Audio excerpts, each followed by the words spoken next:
Jangan ngomongin masalah, jangan mengkritik atau memberi nasihat di 5 waktu yang terlarang ini. Yang pertama pas lagi lelah.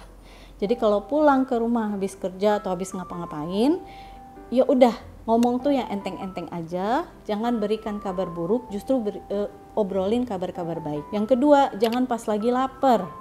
Ada istilahnya nih kalau orang yang lagi lapar, yaitu hangry.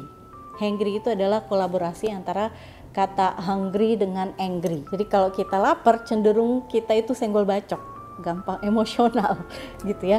Jadinya gampang tersulut emosi kita kalau kita lagi lapar ya. Yang ketiga, jangan pas lagi ngantuk. Ini banyak banget suami istri yang mempraktekkan pillow talk. Ya, pillow talk tuh maksudnya ngobrol suami istri sebelum tidur di atas bantal gitu ya. Udah rebahan karena memang rileks gitu ya, semua tugas dijalankan.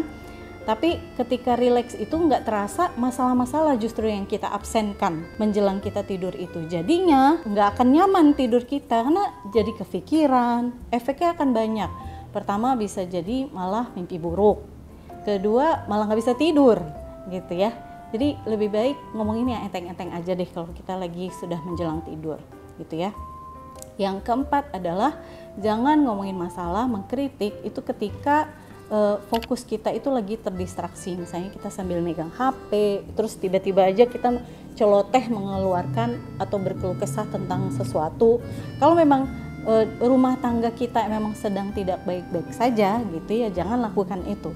Tapi kalau kita sudah merasa akrab, dekat, tidak ada sama sekali permasalahan emotional abandonment di sini, ya silahkan lakukan gitu ya. Tapi kalau memang kita kurang merasa intim, tidak merasa terbuka dengan pasangan, praktekkan, latihlah untuk berkomunikasi yang respectful, yang menghormati, sambil menatap, menghadap, sebagaimana kita kepada atasan kita. Kalau di tempat kerja kan nggak mungkin kan kita ngomong sama atasan kita atau orang yang kita hormati itu sambil teriak-teriakan gitu ya, atau berceloteh semaunya tanpa kita tahu bahwa sebenarnya lawan bicara kita itu dia siap atau enggak sih ngedengernya gitu. Terus yang kelima adalah khusus buat suami istri nih ya, jangan ketika sedang bermesraan ya, entah itu yang seksual maupun non seksual ya, jangan rusak mood kemesraan ini dengan melontarkan masalah-masalah.